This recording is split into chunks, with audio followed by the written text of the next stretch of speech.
UAPs, unidentified anomalous phenomena. Are they extraterrestrial, interdimensional, time travelers in origin, or are they simply a result of top-secret military black projects, false flag alien invasion psyop, drones, or other human-made aircraft? Join UFO historian Don Ecker, MUFON State Director for New York Chris DePerno, retired veteran pilot Commander Cobra, and well-esteemed host and researcher Martin Willis as they discuss the latest news and topics regarding UAPs with a no-holds-barred approach on UAP-Crossfire.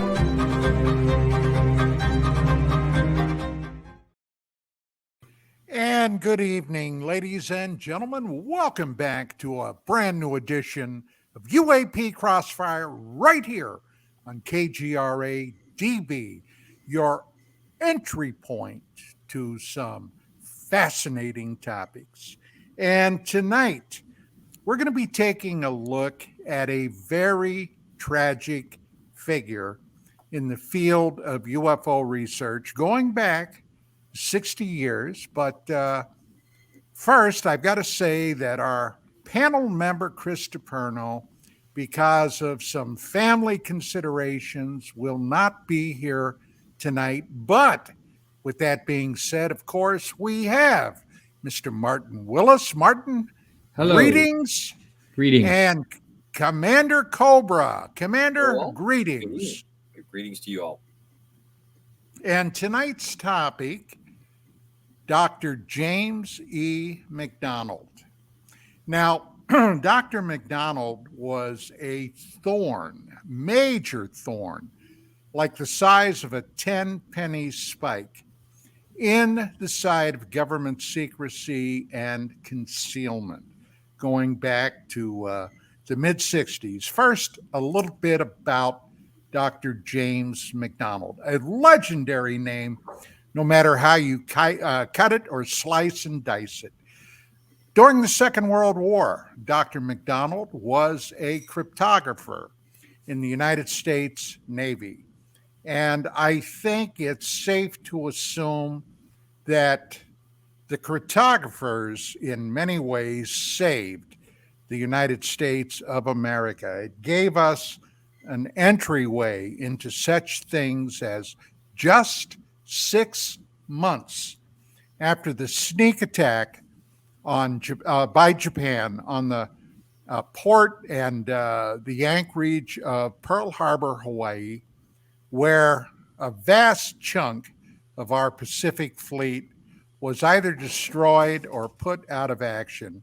Within 6 months, the United States was able to conduct one of the most devastating attacks on the Japanese at the Battle of Midway, sinking in just a couple of hours 4 aircraft carriers of the Japanese. They were at that point trying to attack Midway Island, which would have given them a solid entry point into both Hawaii, where Pearl Harbor was, and the west coast of the United States. But yet, we were able to decrypt and decipher the Japanese naval codes, and we had an idea of where they were going to be, and we got there first. Now, some of that, I am sure, can be laid at the doorstep of Dr. Mcdonald. Later on, he became an atmospheric physicist and a proponent because he had been reading reports of UFOs. He had no firm conclusions on what the heck they were, but he believed fervently that they needed to be studied in an academic situation. Originally, he was allowed into the Air Force's Blue Book files. Remember, when this UFO phenomenon, this conundrum first began, the Air Force, which was literally created within just a couple of weeks of what had been the Roswell event, whatever that event was, took over because they were, of course, guarding our skies. But McDonald came to the firm conclusion that they were mishandling reports, were not going and utilizing a scientific type of analysis on these, and he became a vocal critic. Well, he really made his public presentation on October the 5th, 1966. He gave a lecture before the American Meteorological Society titled The Problem of UFOs. He said that scientific scrutiny should be directed toward the small number of unknowns, not the ones that had already been identified, but the ones that refused identification, which he defined as UFOs being reported by credible and trained observers. Okay. And there were people that absolutely did not like that. But I don't want to get ahead of myself too far, because we've got Commander Cobra, we've got Mr. Martin Willis. Gentlemen, do you have any thoughts before we really jump into this? Martin, do you? Are you talking about thoughts on James McDonald? Absolutely, yes. Yeah. Well, I think it's wonderful that they preserved his papers. I believe it's at the University of Arizona. Yes. Yeah. And I've talked to Dave, Marler. It took me a second, Dave Marler, about that. That archive. His Dave Marler's archive is going to be preserved in the same way with the university, which I think is wonderful, because they are, they're climate controlled, and everything is, archive materials and well cared for. And I think he did so much important research that that can move forward. I know that in his he died, a long time ago, 1970. Unfortunately, suffered from depression. I know, I read about that, and they didn't have the tools that they have today. If you have a chemical imbalance today, they have medication that works really well for a lot of people. And I know, people that suffered back then, a lot of times they just ended up taking their own life. They just couldn't live with the way they were feeling any longer. The old saying about, you're in a burning building, should you jump out or stay in it? That type of thing. That's how they often feel. And it was too bad, because we lost an icon, someone that was looking at this in a scientific way, and very balanced. And there's a statement in his scientific presentation in 1969 where Jerome Clark, who I highly respect, said it was one of the best talks that he had ever heard, as far as addressing the scientific situation. Commander? Well, I've looked forward to this, and I thank the audience for tuning in tonight. I know we've had numerous weeks of fits and starts and stops. Dr. McDonald, a very learned and respectable person in any endeavor that he seems to have attached himself to. It seems that, to me, that his vulnerabilities, that whatever they were on the spectrum, were exploited. It has every look that he drove truth to the point that it was going to embarrass or unseat something that was not going to be easily done. And I find it sad for his loss. I was in prep for the show over the last couple of weeks. I was reading what's available, and I found that the paper that he did delivered, I believe, at Princeton, my notes here, I think it was Princeton, Science in Default, is probably one of the most interesting ones in there. And what I was drawn to in that particular paper, fairly quickly, he doesn't go down conspiracy. His grind is that there's a scientific method, there's a scientific approach on how we should do this work. And as you said, Don, on the start of this, the qualified observers, which it wasn't a very high bar that was set, but people that had some connection to their professional background or position should be folks that that should be a really good starting point. So often he talks about people that worked in air traffic control or in security, aviators, civil and military, people that were connected to it, engineering part of it. So his loss and what to me seems to be rather murky circumstances, I find very disturbing on it. The body of his work that remains is pretty amazing, and anyone who is interested in his scientific applications outside of the scientific approach he did to UFO work, incredible work he did in atmospheric physics. When meteorology, before it really split to what it is now, atmospheric physics was a major endeavor, and there's still some people out there that actually pursue it, the quote unquote studying the weather, the sky, from that application. So strong credentials. Do we have a situation where he has PTSD that we see now, that we talk about now, that we never talked about with World War II vets? Was that part of it? Or was that a vulnerability that dark forces, which I have no doubt in my mind, would be more than willing to be involved to either discredit him or drive him to the point, sadly, of him taking his life? Well, I've got some information about Dr. McDonald. Some of it I hesitate to display here before the world because it was some very private things affecting McDonald and his home life and family. But McDonald was definitely targeted, which we're going to be exploring in some detail a little bit later. But let me just say this. One of the reasons, and I was the one that originally came up with this idea about doing a show on James McDonald, was quite frankly, there were many similarities between that time period, 66 through 69, and today.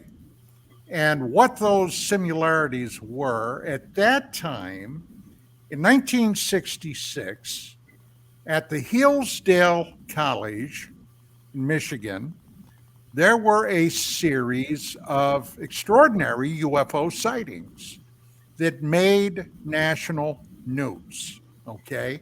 Now, at that time, Project Blue Book was the Air Force's answer to the UFO conundrum.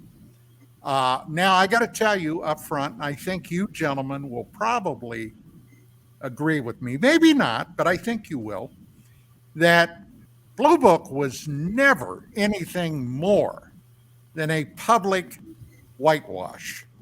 Okay. I've talked to many people over the last several decades.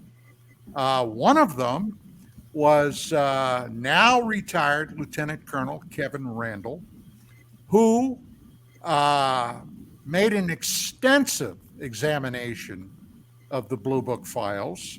Now, Randall is one of the people in this field that know where many of the bodies are buried and where the bones are stored in regards to things like Blue Book. And we've had conversations about this on more than one occasion. But with that being said, Blue Book was tasked to respond to these sightings at the Hillsdale College. So what did they do? They trotted out their civilian astronomer consultant, Dr. J. Allen Hynek. Now, lest anybody have any illusions about Hynek, Hynek, during his tenure as a consultant with the Air Force, was nothing more than a meat puppet with strings, okay? He followed the company line. He may not have agreed with it. And later, after he left the Air Force, Project Blue Book, he was much more vocal about his considerations about things that happened over the years. But Hynek made a gaffe in examining these sightings that reverberated throughout the United States, turning, Hynek and Project Blue Book by default into a major laughingstock.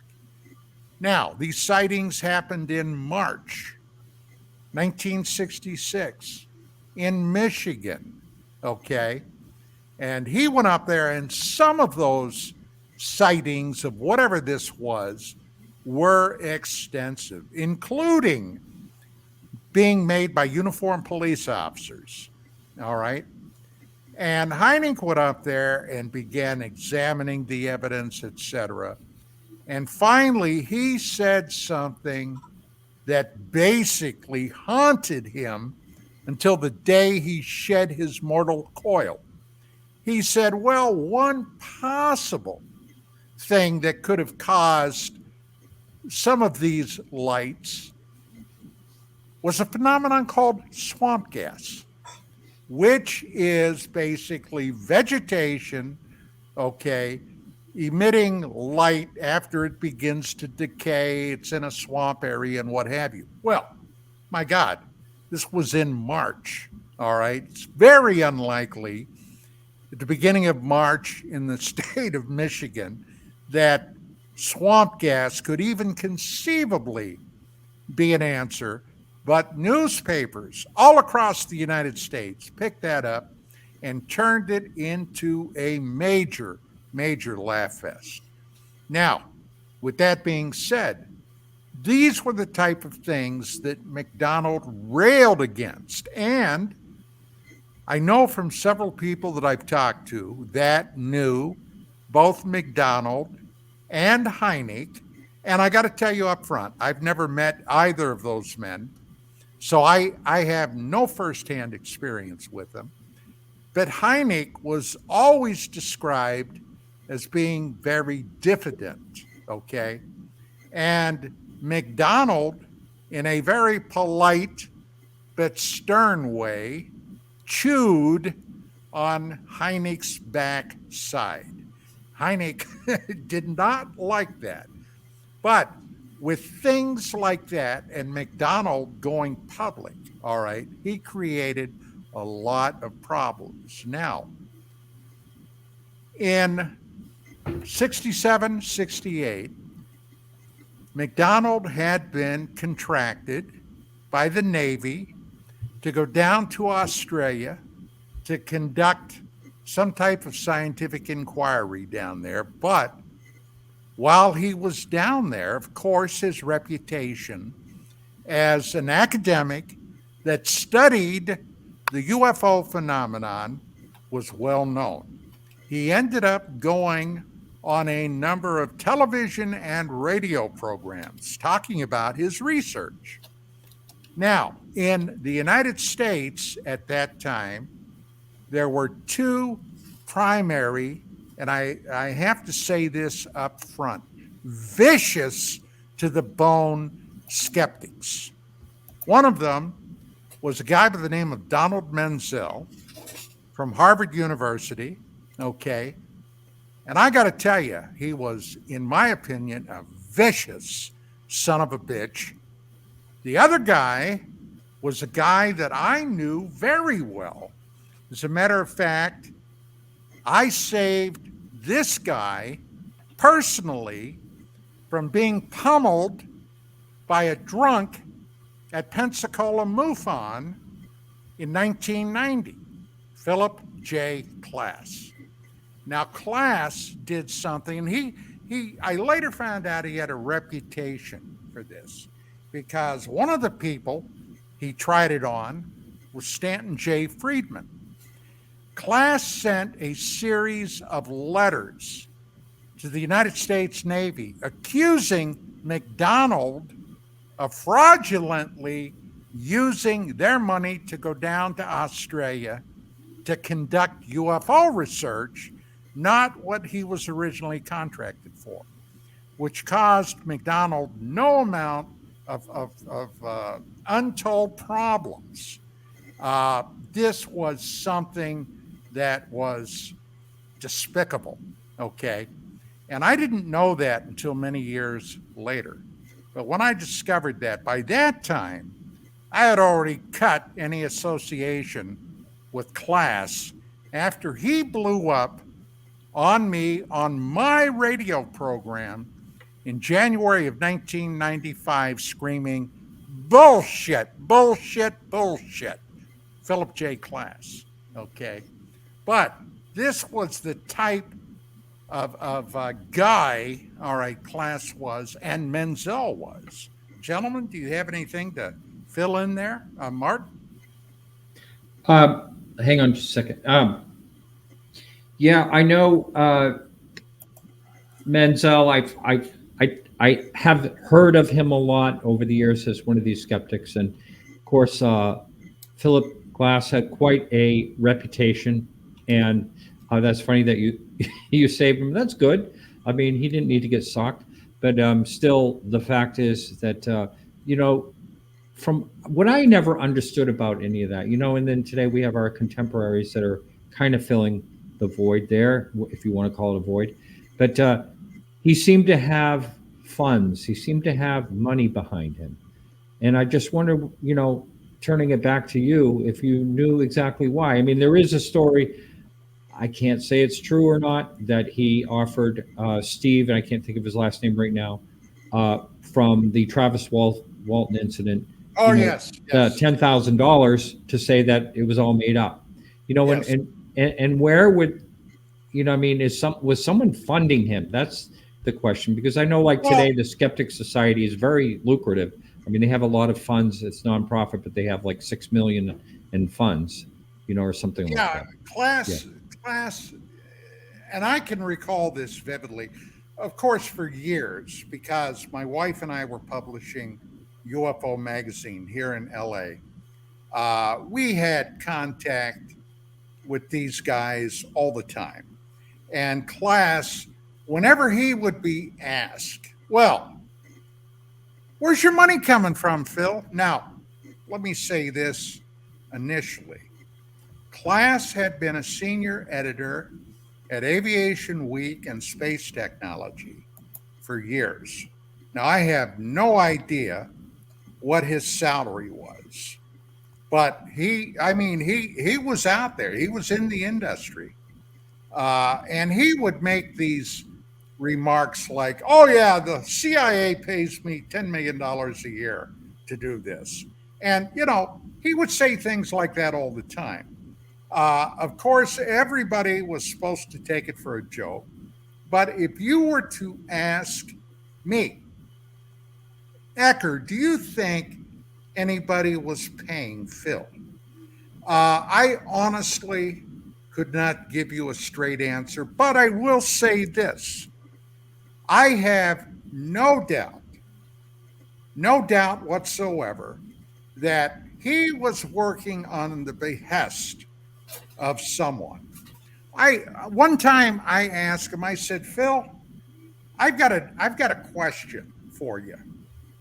I said, look, let's say for whatever reason you got angry that people acted like Santa Claus or the Easter Bunny, okay, was a real thing, all right? And for the last 40, 50 years, you went on a rampage denying that there was an Easter Bunny or Santa Claus. Why would you do that?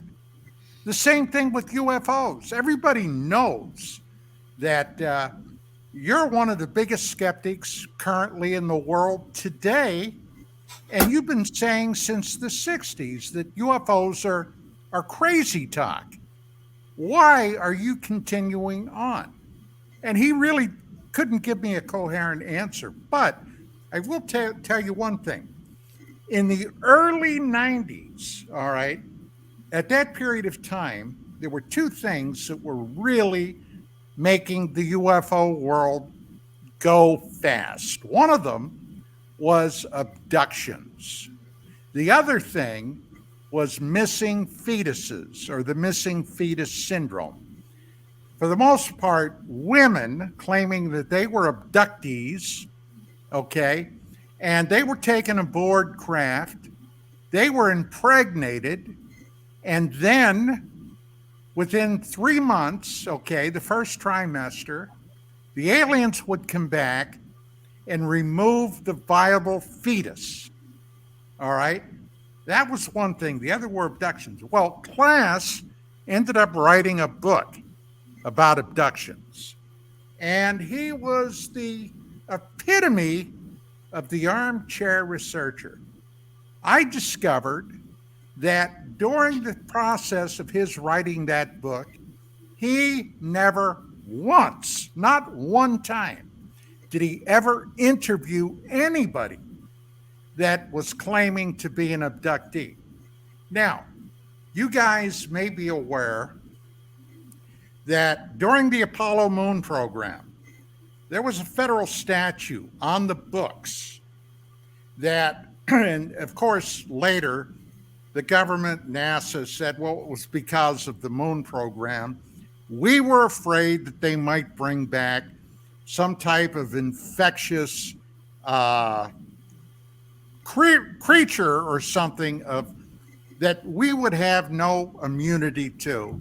And that's why we did the things we did. But they had a statute on the books that if a civilian or a citizen came in contact with an extraterrestrial source, they could be grabbed, they could be placed in quarantine and prison without benefit of attorneys or anything else. As a matter of fact, that was part of the national security state in operation with that. Well, the reason I mention this is one time my friend, Dr. John Brandenburg, a physicist, Mars Authority, etc., Guest of our show. Yes, was on a flight, okay, where Phil Klass was there. And he sat down next to Phil. And Brandenburg is a very jovial, friendly guy. You know, he loves everybody. And they were talking. And of course, the conversation turned to UFOs. And Brandenburg looked at Phil with a devilish glint in his eye. And he said, hey, by the way, he said, you know, I was exposed to an extraterrestrial source. And he said, what Klass did shocked him. He jumped back in his seat to get away from him. Okay. And Brandenburg started laughing. And he said, oh, no, Phil, I'm just kidding. But that's funny. So anyway, Commander, do you have any thoughts? Well, you put a lot in there to unpack. A disturbing trend when you talk about the national security apparatus harnessing on this, things that are on the books, things that aren't well understood. I find that very disturbing. Links back to your remark of 66 to 69, allusions to the times now that we're in, times then. What I find frustrating is if you're skeptical on this, that's fine. But you have to be able to explain your skepticism on there. And if you get to the point where you don't have anything but faith or a conclusion that you've drawn just based on what you've seen, then that's where you stand on it. And you go forward from there. There is something that drives this, though, that I find uncomfortable, that it's and not delving too far off the mark and trying to stand on Dr. McDonald. You can't, it seems that there was a great fear in anything that was not the pardon the expression, I'm putting it in air quotes, the party line. And the party line was, this was not what you think it is. And we can't even entertain discussion different than what the conclusion has been handed down. And when you look at that, and you look at someone who's a veteran, rigorous academic credentials. I mean, Dr. McDonald's studies were not in areas that were not rigorously demanding studies. He is honed in the method of approaching these kinds of problems and documenting your work, showing where you make conclusions, where you have conjecture, you're showing what you based it on, and it just flies in the face of it. And the thing that has always entertained me since you introduced me to this man, going back, if I remember correctly, probably a couple years ago when we first talked about him, is that he wanted to focus on what I think is the most interesting cases, the ones that don't have a lot of fluff, don't have a lot of other things around it. He was a person that was, look, we should really zero in on these that have a fairly high percentage of yielding something very interesting coming out of it. For the audience, it should be in the link. I haven't kept up with what Martin posts. Unfortunately, not able to talk direct. I can only read what you have in there. This is probably one of the most interesting papers that's online available. If people want to grab it, it doesn't cost anything. Just grab that website. Very, very interesting paper. The link is in the chat. Thank you. Well, it's the vehement fight on this that I find strange. Seems out of place, especially for the times that it occurred. What's driving that? Now, when you talk about Blue Book, there's so many interesting sub-stories around the Blue Project. It ranges from buffoonery to organized efforts to discredit or throw people off. Deception. Yeah, absolutely. Back to the deception point. And it's a piece that you look at using and harnessing before there was a social media, when people gathered at conventions, when people like yourself that were running periodicals to try to get in there coverage of what was going on. There's no doubt in my mind that has occurred. But again, it also provides cover to the cases that do not defy easy explanation and acceptance based on the most elementary ways to approach a phenomenon. Something has to be there that motivates that. Well, one of the things that I was aiming to get to, talking about Hillsdale, the Hillsdale sightings, was that Michigan Congressman Gerald R. Ford, who later, well, this is a whole nother ball game, but he became president of the United States, okay, when Richard Milhouse Nixon resigned over Watergate, the Watergate scandal in '74. Ford had replaced Nixon's vice president, okay, because he apparently was involved, Spiro Agnew, in criminal activities. Okay, Ford became president. But before all that happened, he got very interested in this whole UFO thing. Now, look, the Air Force was not happy about that. And they ended up having a one-day hearing on UFOs in Congress. Hey, sound like things Something we old, might be familiar with? Something old, something new. Yes, exactly. And to make a long story short, it was decided that there would be an academic examination. Now, the first trick the Air Force, okay, had to do was to find somebody to head it. Now, they started shopping around for universities and somebody to head this thing up.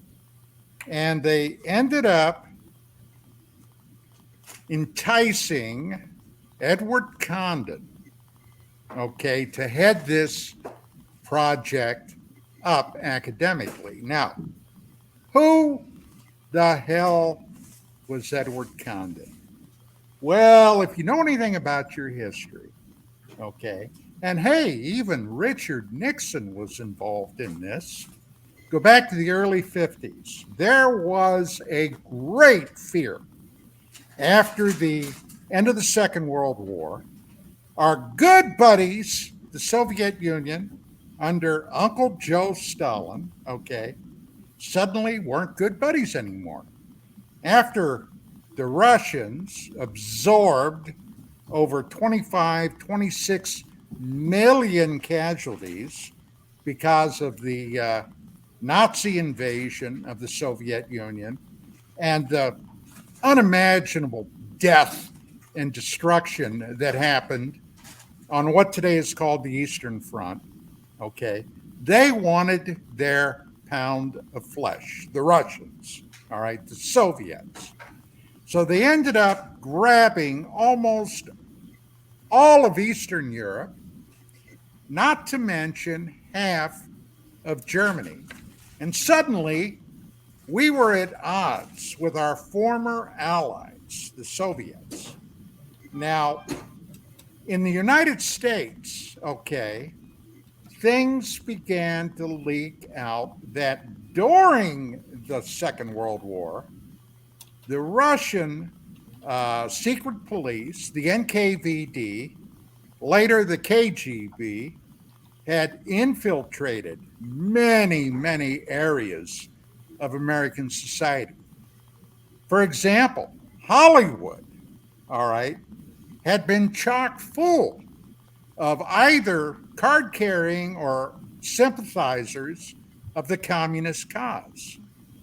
This scared a lot of people. And at that time, the president of the United States was Harry Truman. Now, Truman was Democratic, okay, was a Democratic president, but he was a hard-nosed guy, all right? It's doubtful the Democratic Party today would even recognize Harry Truman as being one of their own, but that's beside the point. And a series of hearings began to be held in Washington, D.C., called the House on Un-American Activities. Now, in 52, of course, Dwight Eisenhower, who had been the El Supremo commanding general of the Allied war effort in Europe, became president, all right? Truman was on his way out. Eisenhower was on his way in. Richard Nixon was Eisenhower's vice president. And Nixon, who was a fervent anti-communist, got involved in there. And one of the people he clashed with horribly was Edward Condon, who had some very left-wing sympathies. Now, this will prove to be very, very informative and interesting a little bit further down the road. So it's no doubt in my mind they hated and loathed each other. Nixon was notorious for keeping an enemies list, and I'm sure Condon would have been right in there near the top. So keep that in mind. So with that being said, okay, Gerald Ford got his hearing, then they pushed for an academic study. Edward Condon agreed to take it over. They finally found the University of Colorado, which was willing to accept it. All right, they had to have a university to do that.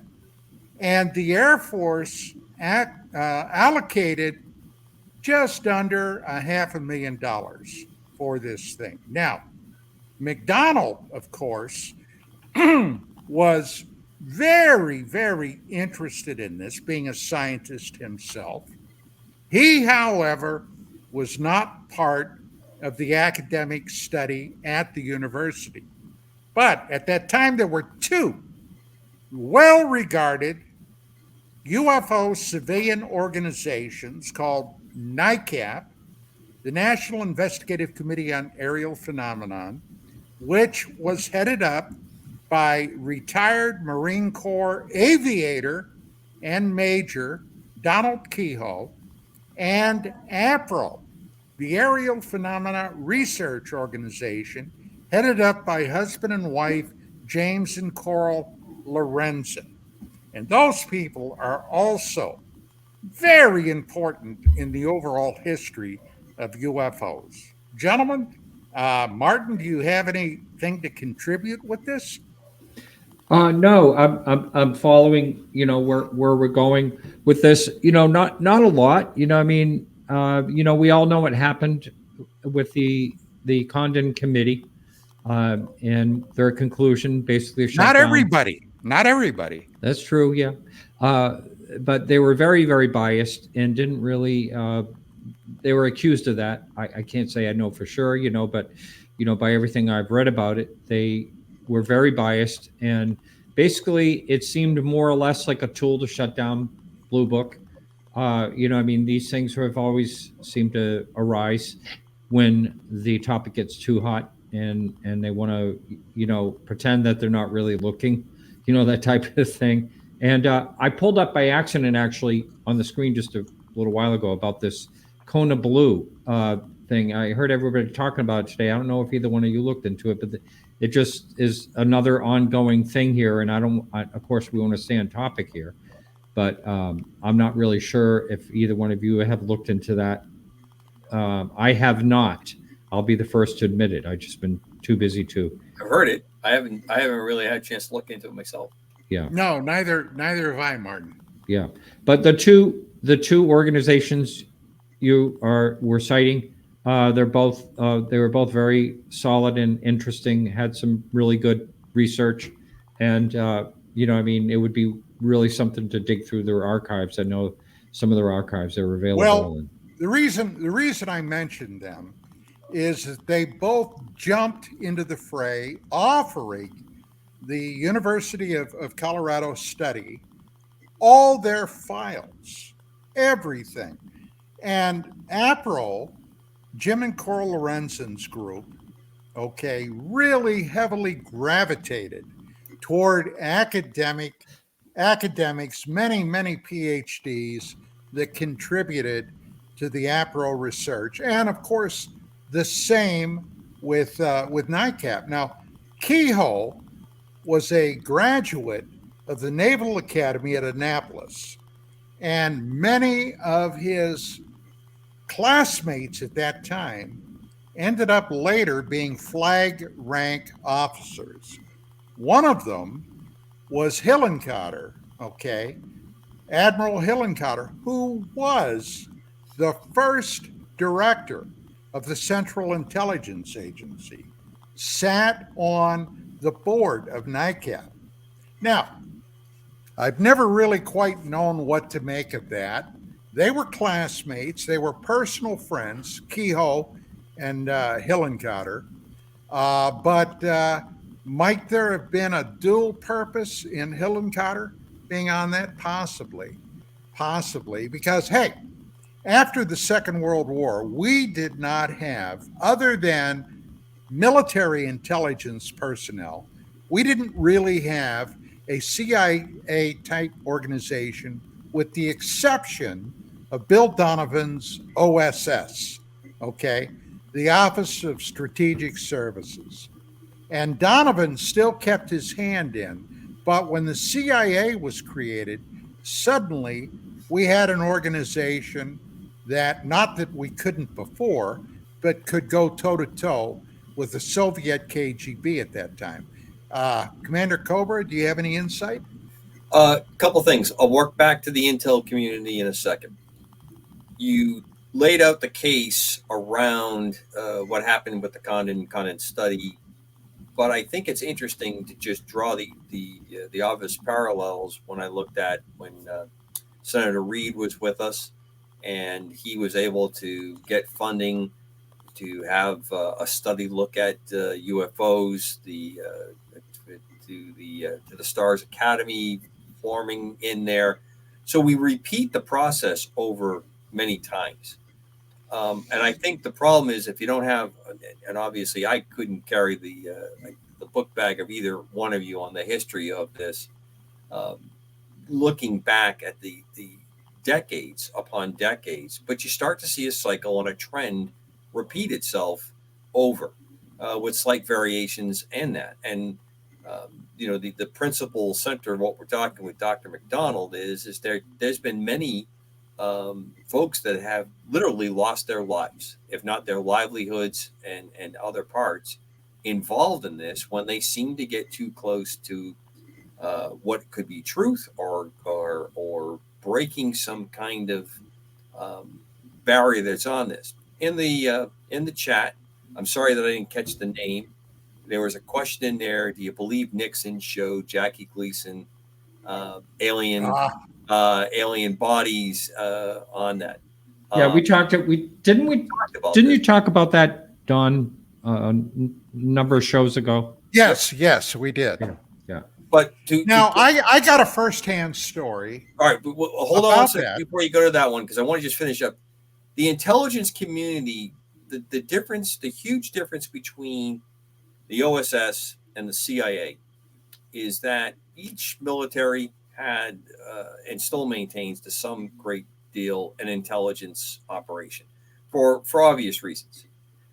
Generally to assess what possible enemy activity, and if you're in any kind of combat session, to figure out what their order of battle is so that you can properly align to defeat it.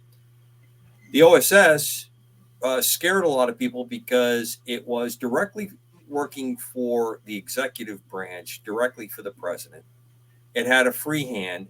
It was allowed to operate where the members of the OSS could almost assume any rank or position within the military, use those resources, aircraft, ships, facilities. And then you had other government agencies, FBI, and the related that had built up an intelligence source as well. When the Central Intelligence Agency came in, this was that first attempt to try to combine a lot of research activities, analysis, which not everybody did a very good job with. Everybody was good at grabbing some intel, someone making a kind of a command decision, and then you would act upon that. Donovan showed that if you had the ability to step back, do some analysis, you were able to then, with very small amount of really manpower and input compared to what the results were, really change things. I think that taught a lot of people within the government this is a very useful tool. I think it's well known that Truman regretted almost immediately after the formation of the CIA because he no longer had that direct kind of link with it. The closest that you have with it is the president often is the one, is the only one, is assigns the director. But the bureaucracy built up, it went into directions, and of course, it's very difficult not to, with a straight face, to say that there's obviously some blurring of the lines of missions on all these organizations. If you remember, approximately 20 years ago, they decided to have another capping to all the different intelligence agencies. You have the Defense Intelligence Agency, you have the National Reconnaissance Office, again, all working and trading in this world of intelligence. And then they brought a new director of intelligence on top of everything, trying to get control of that. And they've added to the layers on that. Layers are helpful if you're trying to keep people from being able to get too close to what you're doing. There's some very good reasons for that. You have people that are way down at the end, at what I like to refer to as the pointy end of the stick. And if they're unmasked, or if they're shown to be what they're doing, their lives are in danger. How does that relate? And I often think that it relates to a lot of the activities in UFOs.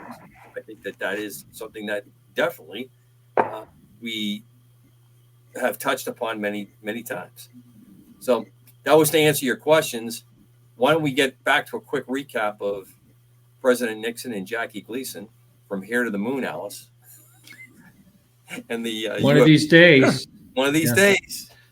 Well, Jackie Gleason had a very well-known fascination and interest in UFOs. And an extensive Going, library collection of works on research. yes, he did. Going back to the early 50s. Now, in God, what year was it? It was after Gleason had passed, but I was one morning.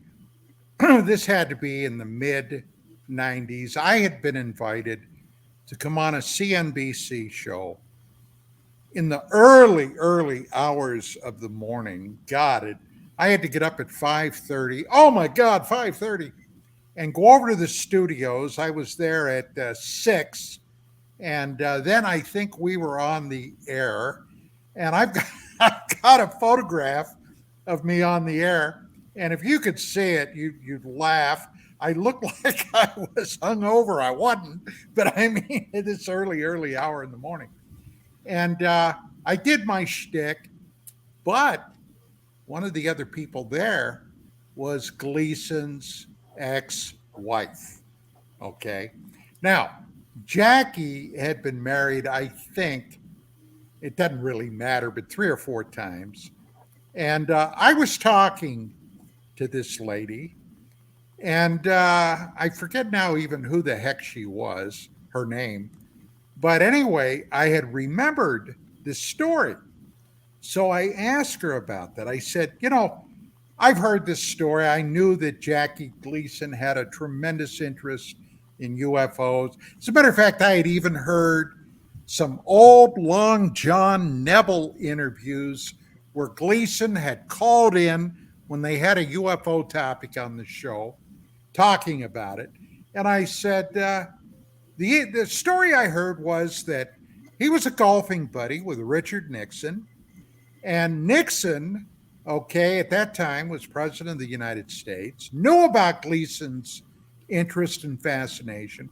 And one night, this car pulled up wherever Gleason was at in Miami, okay, and Richard Nixon got out, went up, knocked on the door. Jackie came to the door, and he told him, "Get your jacket. Come on, we're going to take a little drive." No Secret Service or anything else. Now, I got to tell you, that part of it was hard to believe. Not that presidents, if they were really determined, couldn't slip the leash on their Secret Service detail. But if they did, somebody's ass was going to be in a ringer. Sure. Okay, you can bet on that. But Gleason went out, got in the car that Nixon was driving. They drove over to the air base. I'm not sure. I think it was Homestead. And the guard saw who it was, waved them in, and Nixon knew where to drive. They drove out to this building, kind of like on the outskirts, armed guards in front. This is the story. They went up, the guard opened the door. Nixon took Jackie Gleason inside, went into another room, a cold storage room, and then showed him alien bodies in some type of a freezer apparatus. Well, when I asked his ex-wife about that, she said, "Oh my God." She said, when Jackie came back to the mothership, now, incidentally, the mothership, that was the name of his house. Martin. Yeah. I sent a picture, Martin, to you. If you want it's right here. Yeah. When he got back to the mothership, she said, for the next 2 or 3 weeks, he bounced off the walls. He was so overwhelmed by this. He probably had PTSD, if this story is true. But anyway, so do I believe it? Well, from what the woman told me, I would have to say I'm on my way to believing it. Yeah. So I hope that answers your question.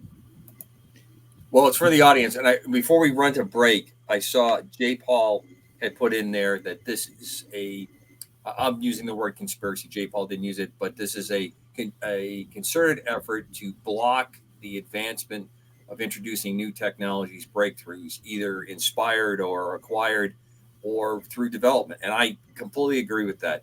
I think it's a great point.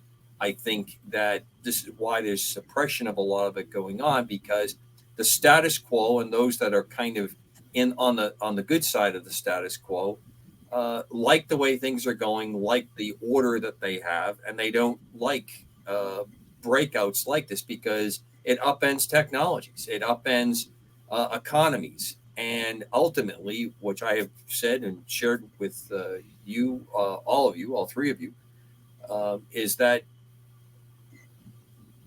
accountability might be recognized if people realize just how pervasive the depth of the cover up and obfuscation of fact that has gone on for as long as it's gone on. And there may be even more dark sides to agreements or things that have been allowed. I think that. Well, let's pick up on that, Commander, when we come back. We are at the top of the hour for break. Ladies and gentlemen, this is UAP-Crossfire with my panelists, Commander Cobra and Mr. Martin Willis. And unfortunately, Chris DePerno couldn't make it tonight, but you do have me. And we'll be back after these words. Stick around. And we are back. And once again, ladies and gentlemen, welcome. Let's continue on with Dr. James McDonald. Now, around 1970, 71, and it turned out that Commander Cobra, when we discussed this a number of weeks ago, set me straight. He was very aware of this. In around 70, 71, McDonald testified before Congress, not as you might think about UFOs, but about something completely different. If you weren't around then, it was an amazing technological feat. There were aircraft, the supersonic transport, the SST, that could fly from the United States, I guess the East Coast, to Europe, to Great Britain, in a matter of just about 3 hours or so. 2.5 to 3 hours, yep. And that was unprecedented. I mean, here was an aircraft that was so futuristic, so advanced, that it could just, boom, get there. Now, McDonald, being an atmospheric physicist, he started talking about something that most people had not even considered then. They didn't know enough to consider it. And this was also a time, and I recall this, that people began cautioning against women's hair products like hairspray. Why? Ozone. Because the ozone layer, they claimed, was being affected. And that's exactly what McDonald was telling Congress. Now, by this time, James McDonald had a great big red target on his back. And Commander Cobra, you're aware of the congressman that is, as it turned out, was in a district that were in the process of manufacturing pieces and parts and God knows what else for the SST aircraft.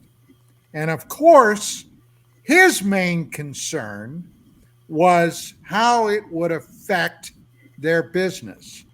And he basically said before Congress and the world and to McDonald, well, here's a guy that believes in flying saucers and little green men. Why should we regard anything he says as important?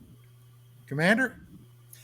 Well, perfect tactic when you look at it. The congressman in question was a reprobate, as far as I'm concerned, in every definition of the word. But it's the perfect storm for Mcdonald when you look at this. He's obviously getting under people's skins in a lot of areas. But when he now gets onto this before really anyone was putting out academic papers, showing any kind of research, he's doing an analysis and comes out and says, look, we have a problem with the ozone, and the materials that we're using is having a negative effect. It's going to allow more ultraviolet rays in. And then, of course, a decade to 2 decades later, we were able to reverse the use of the materials, get the fluorocarbon no longer to be used. Ozone starts to repair, and the infamous hole that was in Antarctica, the atmosphere repairs itself as it's, however people want to look at it. It's how the system that the planet works on. It does heal if given the opportunity. But you look at that particular situation aside from that, and it works in multiple ways. If you're a reputable scientist, don't get on the wrong side of any issue because it'll be used against you in any opportunity. Let's ignore anything that you have on its merit because it's going to affect the bottom line decision that we have. And this is not the first time, and sadly, it will not be the last time that we will do as a race of beings on this planet, very stupid things that will endanger large numbers of people for whatever short-term gain of power, money, which is probably the both, or control, or whatever else is going on. And I won't even step off the line and go down the long list of craziness. I didn't wear a ball cap tonight, so no tinfoil is going to be showing. But this is what I've talked about endless. Want to borrow mine? On the Endless Show. No, I could never wear that hat. Are you kidding me? Heavy weighs the crown on you two. That's why I have no hat on tonight. Both of you. But this is interconnected. It ties up with it. If you do this kind of work and you show that, I think Major Kehoe had similar things that went after him for the work that he did. He had similar arrows shot at him that really hurt him. I think he was distanced in many of the areas. And the problem that people face with it is he was truthful how he approached it, the way he was presenting information. Once you got people's attention and got past that first layer, they started to go, well, it does kind of make some sense what they're saying. Let's at least listen to their argument on that. I think that's one of the most useful things that we learn that's going on today. Immediately, any kind of a dissenting voice, especially on this particular topic, is going to immediately bring a firestorm down on top of you. And you're going to have lots of people that are glad handing it all around. Martin, do you have any remarks to make on that with the ozone hearings? And yeah, you say about the target on his back, and I don't believe there was any, there was anything suspicious about the way he died or anything like that. But however, that doesn't mean that he was not under a lot of pressure, and that's what I wonder if you know any of the details, Don, about did he suffer a lot of aggression from people that were trying to get him to turn away from the topic of what he was researching, including UFOs? Well, he was very pointed at the conclusion of the Condon Committee report on UFOs. Look, even at the very end of it, and I had said that I was going to mention something more about Ed Condon and Richard Nixon. But before I go there, let's look at the times, okay? 67, 68. We are at the very height of the Vietnam War, okay? 100, 200 guys every week were coming home in aluminum coffins. The anti-war demonstrations were rearing up. Then, in 68, 2 murders, 2 assassinations happened that caused cities to burn and relations between the races devolved so fast it was unbelievable. In April, the beginning of April, Martin Luther King was murdered, was assassinated by the way, a Dixiecrat, okay, a Democrat, KKK guy, shot him with a sniper rifle. And in June, as a matter of fact, the night of my high school senior dance, Bobby Kennedy was assassinated here in Los Angeles by a Palestinian. Okay. The more things change, the more they stay the same. Now, I'll even go a little bit further with the Bobby Kennedy thing. My wife's uncle was Grant Cooper. Okay. Now, her dad, okay, and this guy, they were brothers, but I mean, Vicky didn't have hardly any contact with them. But the guy was, number one, a mob lawyer. he was a lawyer for Johnny Roselli, okay, his famous name from the mafioso. And when Sirhan was accused, and hey, look, for whatever it's worth, coming from me, and if you don't agree with me, well, so be it. I think the guy was programmed, all right? Sirhan, somebody did an MK Ultra trick on that son of a bitch, but he assassinated Bobby Kennedy in front of hundreds of people. And there are a lot of questions about that. But her uncle, Grant Cooper, the mob lawyer, ended up being one of his defense attorneys. So that's in full disclosure, all right? I wanted to get that out. But the cities across the United States started burning. Things in 68, the year I graduated, I got to tell you, man, nobody knew if we were going to get out of that year alive.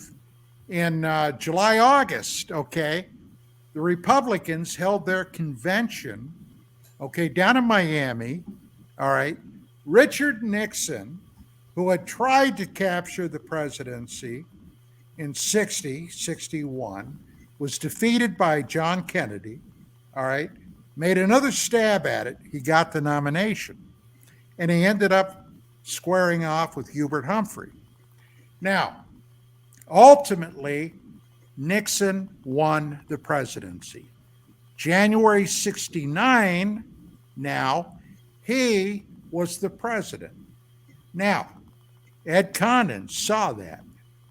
And people, let's call it for the sake of a term everybody is going to recognize, people in this D.C. swamp at that time, probably involved with the intelligence services and the Air Force, saw this as very problematical because Nixon, knowing what kind of guy he was and somebody that wanted to get his paybacks with somebody, they were fearful that he would come in and tear this Condon Committee report to shreds, if for no other reason, to spite his political enemy, Edward Condon.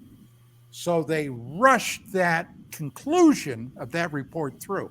Now, a lot of people won't know this, but scientists all across the United States, both pro and con, looked at this report, and many of them were highly skeptical. What they didn't tell you up front, that was a quarter or more of the cases that they examined were totally unidentified. They didn't know what the hell they were. Okay?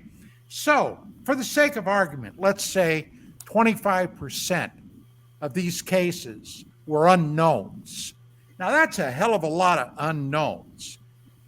Were they all the classic UFOs? Probably not. but enough of them were that they should have never came to that conclusion. But the bottom line was the United States Air Force wanted to get Blue Book out of their hair. They were able to successfully close this down with the cessation of the Condon Committee report. Now, they got it done before Nixon got in, okay? So that was no longer a consideration. But there were a hell of a lot of people that were not happy. APRO was not happy. NICAP was not happy. James McDonald was very unhappy and accused them of using sloppy methods. As a matter of fact, one of the most famous incidents to come out of this was before they were really into this deeply. One of the inside scientists who wanted to have a very open and honest discussion about this discovered a memo written by a guy by the name of Robert J. Lowe. Now, Lowe was a PhD. What the hell do you call it in the university? He was he would take the brain, huh? A provost? No. He would take the people in the PhD program. He was like their advisor, scientific advisor, and what have you. Okay. He wrote a memo to several scientists, okay, that were questioning why reputable men of science would affiliate themselves with something as outlandish as the idea of UFOs. Lowe wrote this memo, and he used the term "the trick would be." Okay, and if you just had the Condon Committee paper up, I'm sure they talk about that. The trick would be for everybody else to see a bunch of and I'm paraphrasing, skeptical scientists looking at this with almost zero ability to, think there's anything really here, but to everybody else will look like we're really doing our job. Now, later on, after this became known, this caused a couple of people to resign from the Condon Committee. People like Donald Kehoe and Coral Lorenzen suddenly pulled all their support from the Condon Committee. They had been feeding them cases and all kinds of information.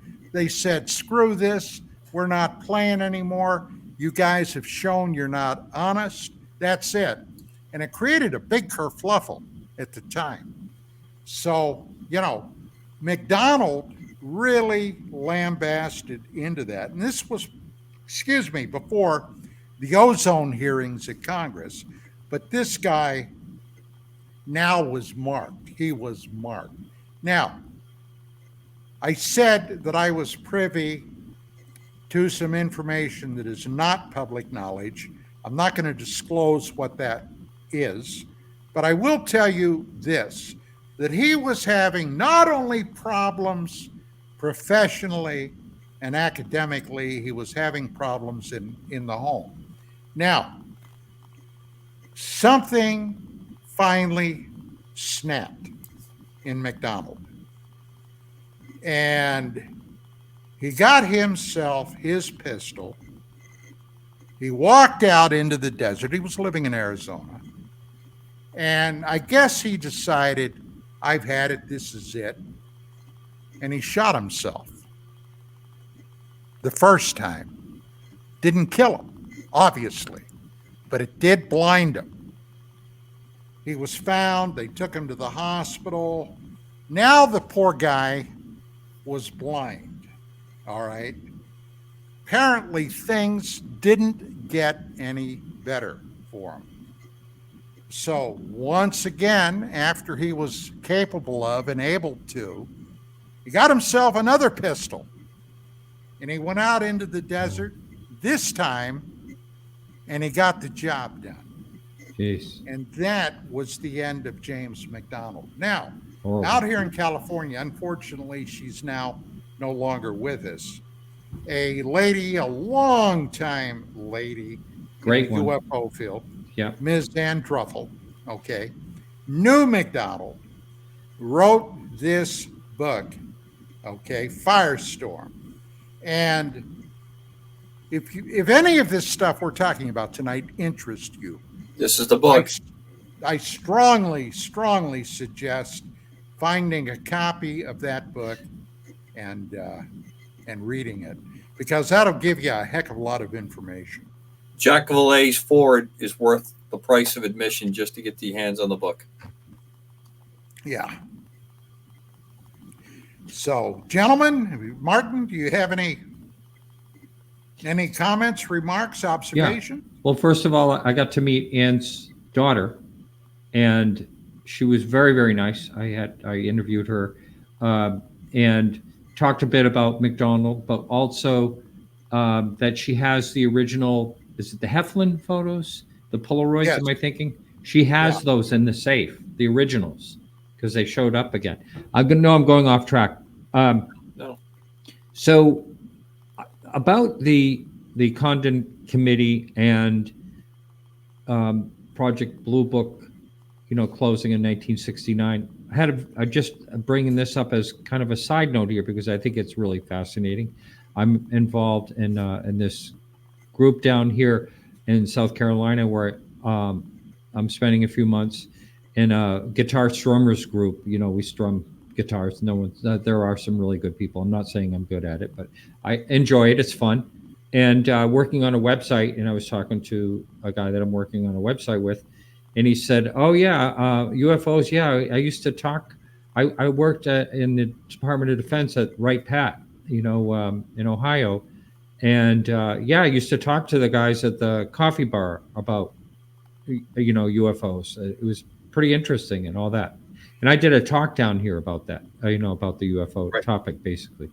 And so, and I said, well, do you remember any details? And he said, well, I remember like the office closing around 1970, but there were still people talking about UFO. In other words, after Project Blue Book, people were still talking about UFOs. Now, I don't know if they had something quietly that they were doing.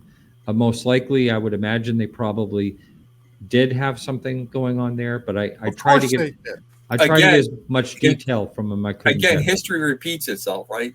Yeah. Offices close. It ended in, fill in the date. And then 6-7 years later, you find out, well, this was the next organization that took over. We didn't exactly get the name out in the public. And then you find there's been another study that's been going on. But this is the one you can believe, because this news that we just put out, this is absolutely true blue. Everything is good on this one. And then Congress gets involved, and there's a whole bunch of people that are interested, and you hear an interesting thing comes out. You really need to believe this guy. This guy's lying. Now we have the whistleblower stuff going on.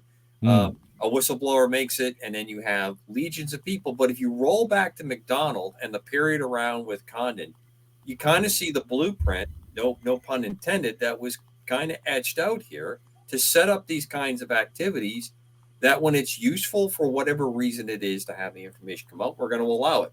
When it gets too close to something else, we're going to go to another situation. People capitalize on crises. They capitalize on situations. And ultimately, I think when you look at just the very simple sums here, the Condon report and what Dr. McDonald did shows a large, sizable part of a sample that was presented that is not explained, is not easily dismissed. So even when people went in with the attitude, this is all BS and we're going to prove it, they can't prove it. but their way of handling it is, well, let's just not even talk about that anymore. Focus on the part that the larger majority part that we gave an explanation on. And I think they learned from the swamp gas explanation. They floated a trial balloon there. and even in the tame times that was presented, people are going, no. So this cycle is going to repeat. The only thing that I think is changing is much what happened to our overall media. When newspapers were king, when newspapers and the syndication of writing in articles and papers was king, the internet completely upended that. It's upended how we handle things like social entertainment, social exchange. You have people now with near immediate, and I have to hand it to the government. I have to hand it to, when I say that, I'm talking about the entire world governments. They've learned pretty quick how to use that to their advantage. They've learned it pretty quick how to swamp. Look what we're arguing about TikTok, ultimately being controlled or aligned with the communist Chinese government as a tool for propaganda, as a tool for swaying opinion. It's age old, but now it's happening in a cycle that's much quicker. Yet, anytime it gets close, something else seems to drop, and that's what takes the attention. That's what takes over the cycle. What used to be called the news cycle now is what? Probably down to 5 to 10 minutes. I mean, look at how many times on the show when Bill has, he's checking the internet while he's monitored the show in the background and he throws it in there. This just happened, and how quickly we react to that now. Yeah. Completely different. I just think that we have a small group that's behind, not really controlling it very well, but really shoveling in the rounds pretty quickly into this new media, new age that we live in. But we're still up to the same old tricks. And well, I needed to mention something that Mcdonald was such a huge giant of a figure in this field. Now, during his investigations, he invariably recorded everything he did on a tape recorder, okay? I guess the old reel-to-reel type tape recorder. And he had literally hundreds of interviews that he made with some very big cases and some cases you've never heard of. Now, a friend of mine out here in California works in the entertainment industry, all right, sound and that type of thing, was asked if he would transfer all these things to digital, okay, from analog to digital. They gave him the material, he cleaned it up, and he made it. But here's the catch, okay? He had to send all of this back to the University of Arizona. They have all of this down there. They have not made it available for the public. But if you travel down to Arizona, to the university, you can make a scheduled visit. You got to schedule it. Tell them what you want to do. But you can go in there and you can examine some of his material. And I think, I got to tell you, gentlemen, I think that is a horrible, horrible waste of resources. What do you think? What do you think is behind that, Doug? Why is that the way it's being archived? Why haven't they? I mean, if you have it digitized, it's not that hard nowadays. Technology to very quickly turn that into a transcript. That's an excellent question. I do not know. As a matter of fact, I just talked to a buddy of mine today who's also very, very good friends with this guy. Wolf McCarran is his name. And there's never been a satisfactory explanation why they won't make that material available. Saying, hey, look, The same thing with APRIL, okay, the Aerial Phenomena Research Organization. Both Jim and Coral Lorenzen have been dead for over 40 years, and all of their stuff is archived. I think it's family that has access to those archives, but it has not been made available either. So here are incredible, who knows what information might be in that would be invaluable for today, but there's no way to get to it. It's very, it seems surreal to look at all this well archived material, access to it, yet not taking advantage of where I find it strange. The entire thing, I find it kind of a strange thing to put together. Right. With all this AI now, I've been just paying a little attention to what's going on with it, because they've scraped everything they can from the internet already, all the information in English. And so they started scraping podcasts without permission and YouTube. But Google has a conflict in this, because they are also using they own YouTube, and they also are developing their AI, and so they're also scraping. So they can't, but it could close the whole thing down. But what I'm getting at is they are out of, all these archives that can be digitalized, and I'm not just talking UFO archives. There's Right. so many archives that can be, digitized, and I know that there is a lot of work in the UFO world as far as digitizing. Dave Marler, and I would suggest, if it's all right with you guys, I'd like to have him on our show sometime and talk about what he's been doing, involving in getting things out there so people can access them. The public can access them. I think it's very important. But you bring Sure. up, that's a very interesting point you bring up, though, about using AI to rapidly, assimilate that.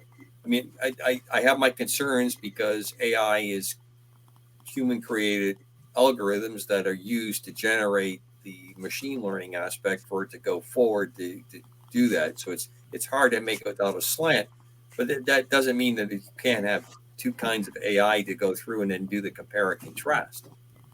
Hopefully, there's the balance on that approach. But the information's sitting there. It's sort of like scrolls that you can read anymore. It's very interesting. And Yeah. You look at the university. This is obviously a valued collection. I mean, this archive is of some importance to them, and I think Mcdonald's work is in total distinguished, and the different disciplines that he was involved in. I think one balances the other. I know the temptation for a lot of folks is to say, well, you have to probably look at his UFO studies or his UAP phenomenal studies, because he distinguished himself in the hard sciences. And I would go and say, well, I don't know if one needs the other. I think they both point to a very disciplined scientific approach in mind, and a record of achievement of doing that. And when someone like himself points to and says, we should pause and look at this and go, that's why I think they both work. I don't think you need one of that, but I'll take whatever gets the public interested to say, well, we probably ought to pay attention to this. But it's very sad to me, given the problems that he obviously had and other things that are going on. The man was beaten about the head and shoulders in a figurative way, doing good works, which is not the first time we're going to hear a tragic story like that. But I find it really tough. Just to let you know, I've told people in the chat, if they would like to ask a question, to put them in all caps. And here's a general question here. Do you think any foreign powers are fishing through these UFO archives? I don't know. I personally don't have any opinion on that. Have never really gave that any thought myself, either one of you guys. I've got no doubt that there are interested parties that are fishing. Hey, look, back in the late 40s, early 50s, all these reports emanating from the United States, the Soviets were sitting up publicly, they were laughing at the capitalists, but they were having their own encounters.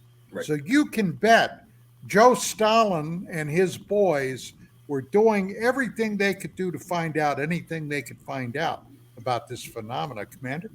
I completely agree. So there obviously is some level of governmental, global governmental understanding, whatever that, I don't think it's a written down agreement, but however the different levels of agencies and individuals that represent governments get together to do that. And then it becomes like any other piece of information. You want to know what the other side knows. You want to know if maybe they have some advantage. Obviously, when you think about reverse engineering, you want to assess if that's going on, if that story. And then you have the aspect that you're able to use it as a tool, as a weapon, weaponizing it by putting stories into media, putting different things into action. I think every country has studied what the impact of if disclosure or if it's being said. And I think they've equally studied, what's the advantage of having it as part of entertainment? What's the advantage of using it as a scarecrow to divert attention or to try to control events or to divert? There's no doubt in my mind that they actively are looking to ascertain what the other side possibly has. I would think it would go along the lines of, this is just speculation, but what do they know that we don't know? Correct. So and if there was an agreement, what's the other party holding back? What did they bring in there? Now you take a fairly open society that the United States represents. This is a plum that you just cannot wait to get your hands on, right? And this is not just in UFO activity or UAP activity. This is in almost every part of it. And let's also be honest that we have people that are very susceptible. Was that Alexa? Did I just hear Alexa? Yeah, you did. Quiet. Very susceptible to being bribed or to allow for access. And that happens in all phases of our society, that you have people that are willing to give up everything from military industrial secrets to whatever to do that. So no. Well, I gotta throw something out here, and I'm really interested in your responses to it. One thing that has proven to be a truism in almost the 75 years that the UFO phenomenon has been a public thing, okay? Not only a public thing, but talked about literally all over the planet. Almost every government out there, when it comes to this topic, is in lockstep with the U.S. government, which has been, we're going to say there's no such thing. And if you do see something, it's probably crap or it's a misidentification, Venus, whatever, okay? A satellite going over. Hell, I had a friend of mine about 5 or 6 months ago tell me one night he had gone out in his backyard to do something before, going in and turning on the boob tube, and something in the sky caught his eye, and he looked, and suddenly here was a cluster of little tiny bright lights floating down. And he said at first, my God, the breath caught in my throat until I started doing a little investigation. And it turned out to be those, what the hell do you call them, Skylink? guys? Sky- Yeah, those. Yeah. Yeah. So, That's getting everybody. Yeah, really. Yeah. It Yeah, is I got it. impressive. It's pretty But- impressive. Go ahead. I I have to say something right after this. Yeah, sure. I hate to keep pounding my paper, but the disclosure document I wrote, I think there's got to be something to those final conclusions, because that is the one thing that I think would convince even unfriendly governments with the United States that if they were aware that there is some kind of conflict going on out there, they would want to keep this under vest and away from the public, because, hey, if that became known, providing it's true, all right, that would scare the hell out of everybody, gentlemen. Yeah. Do you mind if I just bring this up, because I think this is interesting, because you're talking about a sighting. So I was on a music cruise for a week in the Caribbean, and I met a couple of the musicians, and this guy right here is the drummer for the Zombies, and the Zombies they were really fantastic. I can't believe one of them is like 83 and still singing, play keyboard and all that. But anyway, so this is Steve Rodford, and so I was having coffee, and I look over and I go, "Oh, hey, how you doing?" And we were talking, and he asked me what I did, and I said, I'm an art appraiser, antique appraiser, and all that. But I said, well, I also do a show on UFOs. And he went, "What? Are you kidding?" He said, "I've been talking to the band members about the first day we were out to sea." He said, "I'm out on the deck, and I'm all alone, and I'm looking out at the stars and everything." And he says, all of a sudden the star comes down, and then it shoots this way, and then it shoots back that way, and kept zigzagging, and then it shot off. And I said, "Whoa!" And he says that the band members told him not to really talk about it much. And come on, it's a captive audience. They're going to show up for the show. Yeah. So I said, "Hey, I do this show, and would you be on it?" And he took my email address. I hope to have him on the show. That's pretty cool. That was really fun. Yeah, it was a fun time. But anyway, getting back to, I can't remember where you were leaving it, Don, and I totally went a different tack. Well, it's real simple. My conclusions, finally, what would be the reason that this would be considered a core secret wrapped in a special access program? This, whatever the ultimate secret is. Well, actually, I think there are two elements to it.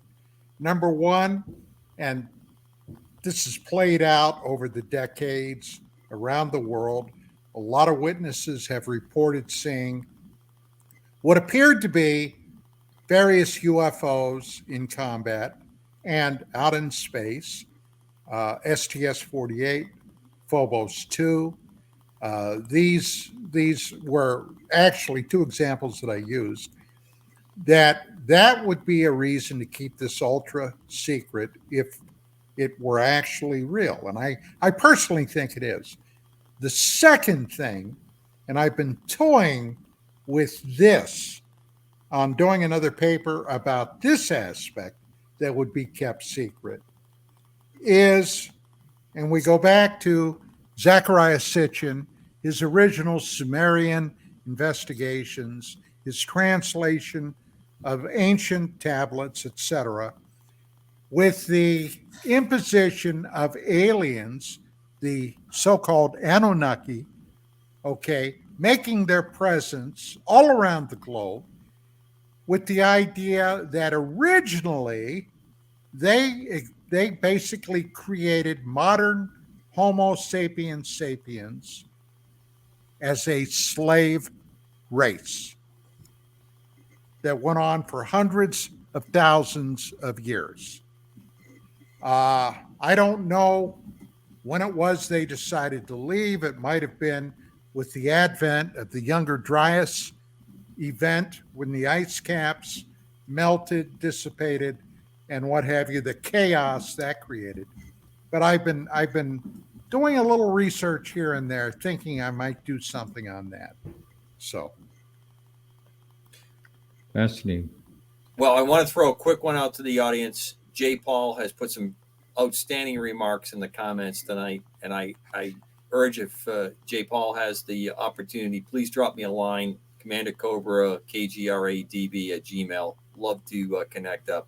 There's some pretty interesting remarks that Jay Paul has put out, and I agree with a great deal of it.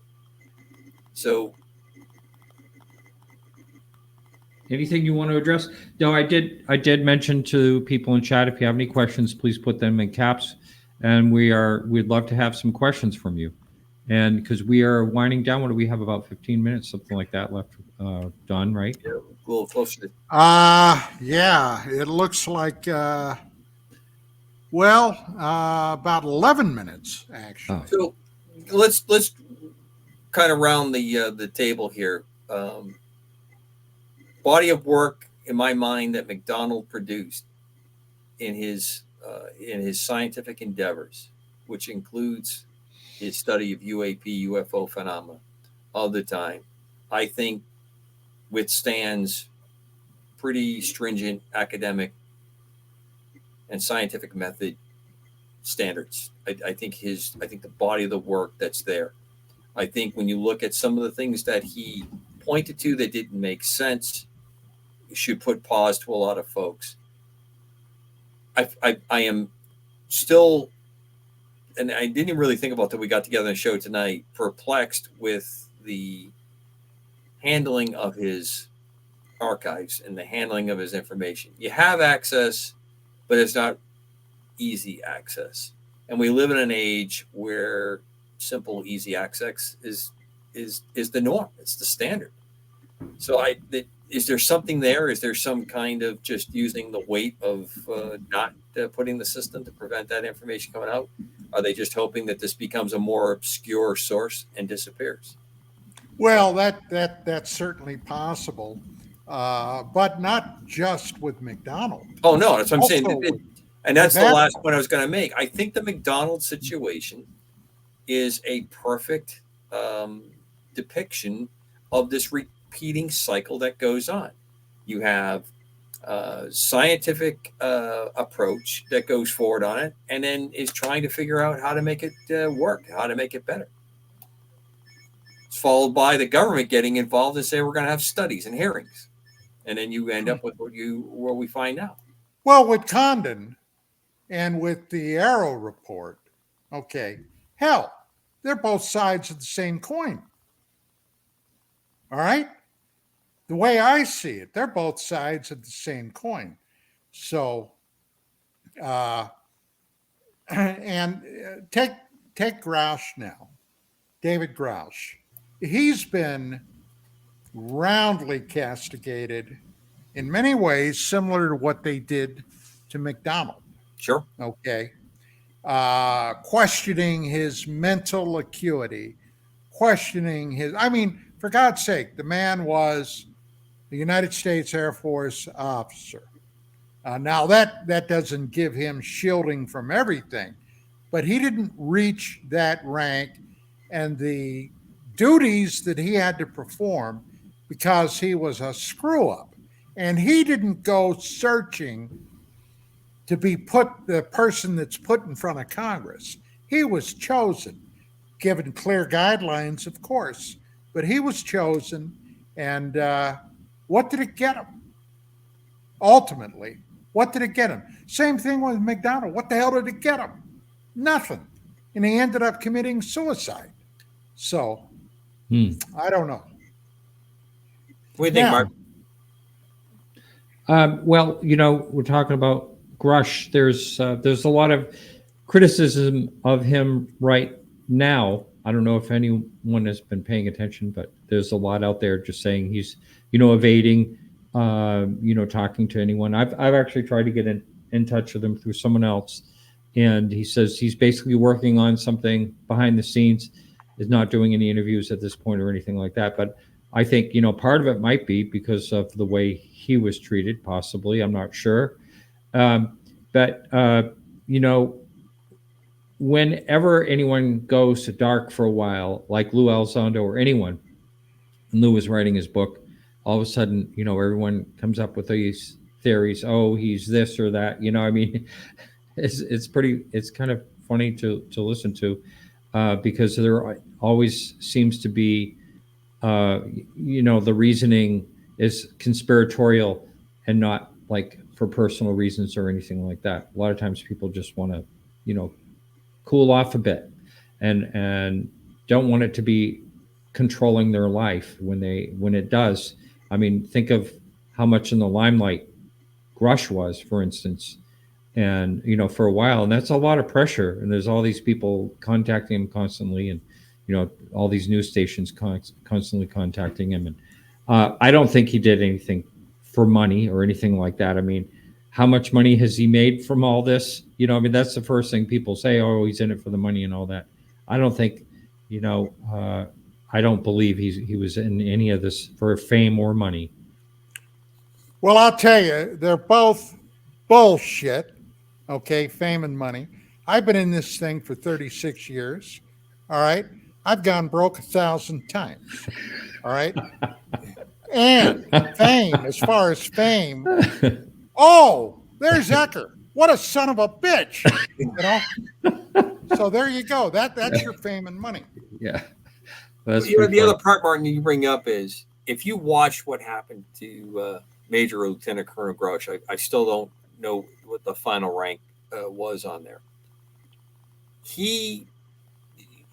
We've talked about it. I brought it up many times. Crowdsourcing information is a very standard technique now that's used by intelligence agencies because it doesn't require a lot of really clandestine work. You get a group of people who may or may not even have security clearances, and I'm sure they're being replaced by AI, where you just watch where is it going with the feeds, and and things were purposely thrown into the internet.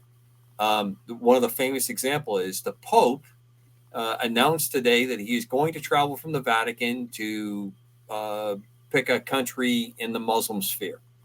And they immediately now watch what happens on Facebooks and other social medias and who's sending it, where's the attention. Now you have the ability to not only see what the activity is, but to see what people are saying. And then you can branch out from who said it and go backwards.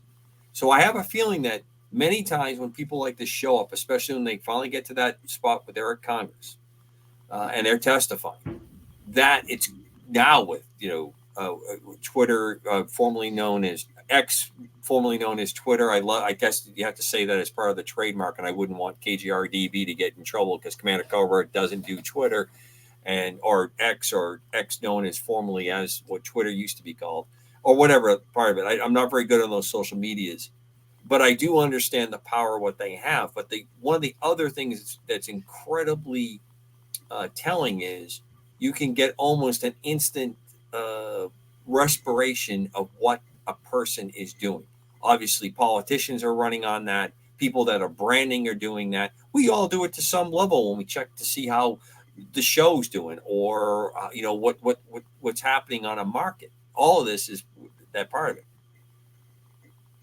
I think when you look at Grush and he started to get some grit that was getting some traction, that was causing people to, well, this is important stuff, and more people talked about it. I always get the feeling that somebody or a committee that's there go, okay, he's reached the point where we may not be able to control this. Now it's time to actively try to counterbalance, counterweight whatever it is that he's saying that's getting attention, and all these things spill out. You, my friend, are dead on. So, well, thank you. What a way to end the show. Well, yeah. If you want to make a lot of money in UAP research, if you want to make a little money, start out with a bigger pile. That was Don Ecker's first lesson. And like a broken clock, I'm right at least once a day, twice a day. Commander Cobra. I will go to bed tonight a happy man. Yes. Well, that's good. Yes. Well, I know the one thing that I'm hearing out there right now about Grush is either do I want to say Kirkpatrick or AARO or Grush is lying. One of the two is lying. Right. That they were trying to get in talk, together on this. And there's a lot of out there right now saying that Grush did not, show up when he was supposed to show up at AARO. I don't know if that's true or not. Right. I don't know. Well, But Grush has denied it. yeah, Grush has denied it. So one of them is lying. I don't know who it is. Well, as we've said, The government would never lie to us, right? That's correct. Obviously, now you're trying to keep me up. Now you're trying to give me a really bad night's sleep. That's right. Well, I got to say one thing before the show is over. And Grush, during his congressional testimony, stated that people have died Right. as a result of the secrecy. Now, Chris DePerno and I, both former police officers, I was shocked that none of those boneheads in Congress followed up with Grush on this. I sure as hell would have. Gentlemen? Well, unless you already have kind of an indication that that is not a statement that provokes a lot of surprise. Yeah, but most people in the public are nowhere near as knowledgeable about these things as what we are talking about it weekly, okay? I know if I were a citizen and I would have watched that and I had no knowledge about, other than the fact that people see things in the sky from time to time, you're telling me that people have been murdered? Why? What's the story? And there you go. Guys, we're out of time. I hate to say it, but once again, ladies and gentlemen, thank you so much. And Commander Cobra, Martin Willis, thank you so much. Chris, we hope you're going to be back next week. And if the good Lord is willing and the river don't rise, we'll see you in a week. Thanks, audience.